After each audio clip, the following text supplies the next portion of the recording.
જેની અંદર સેજ ડિફરન્ટ વાત કે ગુજરાત બોર્ડની અંદર આપણે જેટલી વસ્તુ ભણી તો ગયા છીએ, પણ શું આ માપનની અંદર થોડું ડીપમાં જવાય?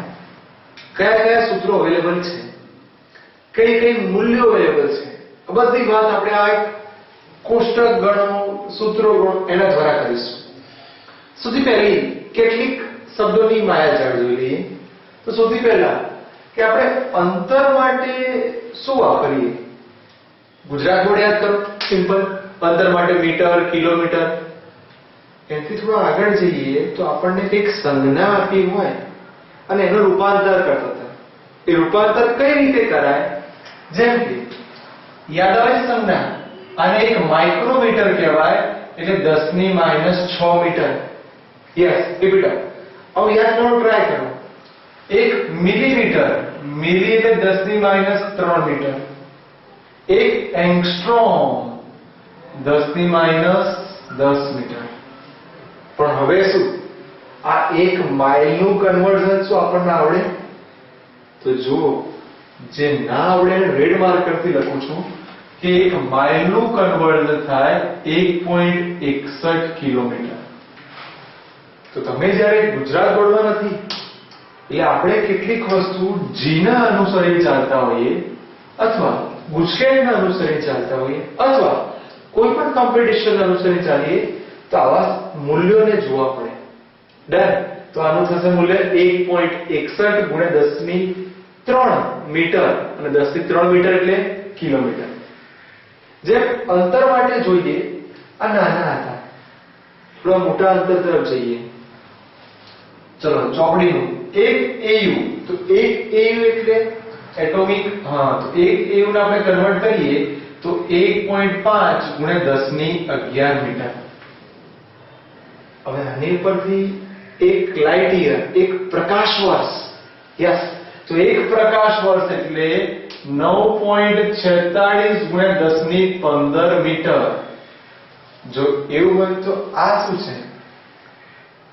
તો આને કહેવાય પેરાલાઇસિસ સેકન્ડ.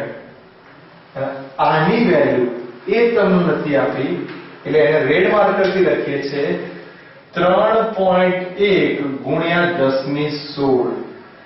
આ ખાસ જોઈ, જે તમને નહીં આવડતી અને આવું જે એન્ટ્રન્સ એક્ઝામમાં પૂછાય, સેજ ટ્વિસ્ટ કરેલું.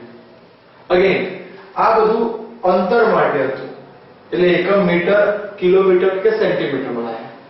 હવે દળ માટે વિચારો. ચલો, તમને આવડેવું, સ્ટાર્ટિંગ તમને આવડેવું, પછી થોડું હાર્ડ. જેમ કે 1 કિલોગ્રામ એટલે કેટલા ગ્રામ? તો કે 10 ની 3. હવે એની અંદર ક્વિન્ટલ અને ટન આવા શબ્દ આવ્યા. જેમ કે 1 મેટ્રિક ટન, એની સંજ્ઞા 1T લખાય. 1 એટલે 1 અને ટન માટે T લખાય છે. તો 1 ટન એટલે કેટલા કિલોગ્રામ? તો 1000 કિલોગ્રામ.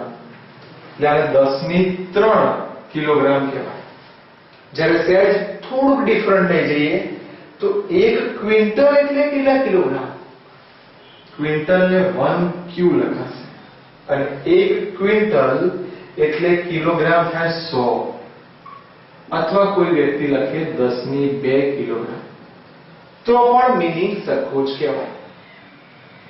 તો દળમાં આ 1, 2, 3 અને એ તમને આવડે છે કે એટોમિક માસ પર યુનિટ એટલે 1 AMU બરાબર કેટલા કિલોગ્રામ? તો જો આખું લખવું હોય તો 1.66 ગુણ્યા 10 ની -27 કિલોગ્રામ. તો જોયું, ચોકસાઈમાં જેમ જેમ આગળ ગયા એમ આના માટે કેટલાક મૂલ્યો મળ્યા, પછી દળ માટે કેટલાક મૂલ્યો મળ્યા, અને હવે ત્રીજી વાર કદ. ચલો, કદ તો કદ એટલે લંબાઈ ગુણ્યા પહોળાઈ ગુણ્યા ઊંચાઈ. લંબચોરસ હોય તો પાણીનું કદ કઈ રીતે મપાય? પ્રશ્ન એવો આવે કે ચલો, કેરોસીનનું કદ કેટલું, ઘીનું કદ કેટલું? તો આની માટે કેટલીક વાર લીટર શબ્દ વાપરીશું. અને આ એમસીક્યુ એન્ટ્રન્સ એક્ઝામમાં પૂછાયેલું કે 1 લીટર એટલે કેટલા મીટર ક્યુબ અને કેટલા સેન્ટીમીટર ક્યુબ. તો ખાસ યાદ રાખો કે 1 લીટર એટલે 10 ની -3 મીટર ક્યુબ, અને જો માઇનસ સાઇન કાઢ નાખો તો 10⁻³ સેન્ટીમીટર ક્યુબ. જોયું? દબાણ. જો તમને આવડે એવું પહેલા દબાણ માટે શબ્દ આવે પાસ્કલ. તો 1 પાસ્કલ એટલે કેટલા ન્યૂટન મીટર સ્ક્વેર? 1 પાસ્કલ અને આ બંને સરખા. આ બંને માટે ત્રીજો એકમ આવ્યો બાર, અથવા એક વાતાવરણ દબાણ, એટમોસ્ફિયરિક પ્રેશર. તો એક વાતાવરણ દબાણ એટલે કેટલા પાસ્કલ? ખાસ યાદ રાખજો 1.01 ગુણ્યા 10⁵ પાસ્કલ. તો કેટલીક વાર આને એપ્રોક્સિમેટલી લોકો 1 ગુણ્યા 10⁵ પાસ્કલ તરીકે પણ લખે છે, પણ આ વેલ્યુ એપ્રોક્સિમેટ છે, પરફેક્ટ નથી. જ્યારે આ સમના પહેલી વાર જોઉં છું કે એક ટોર એટલે શું? તો એક ટોર એટલે 1/760 બાર. और 760 નું કન્વર્ઝન કરવા જઈએ તો 1.01 ગુણ્યા 10⁵ ભાગ્યા 760. તમારે જીવા કેલ્સી ના હોય એટલે વેલ્યુ યાદ રાખવી પડે. તો આની વેલ્યુ 133.3 પાસ્કલ. તો આ છે ચેપ્ટર 2 ના કેટલાક એકમોની વાત કે ભાઈ એકમોના સરખામણી ગણો કોનું મૂલ્ય શું થાય. બધી વસ્તુ ત્યાંથી જોવી, એક બે વાર લખવી પડશે, લખવી અને પછી એના MCQ સોલ્વ થાય. તો આ હતા જેના કેટલાક ના જોયેલા એકમો.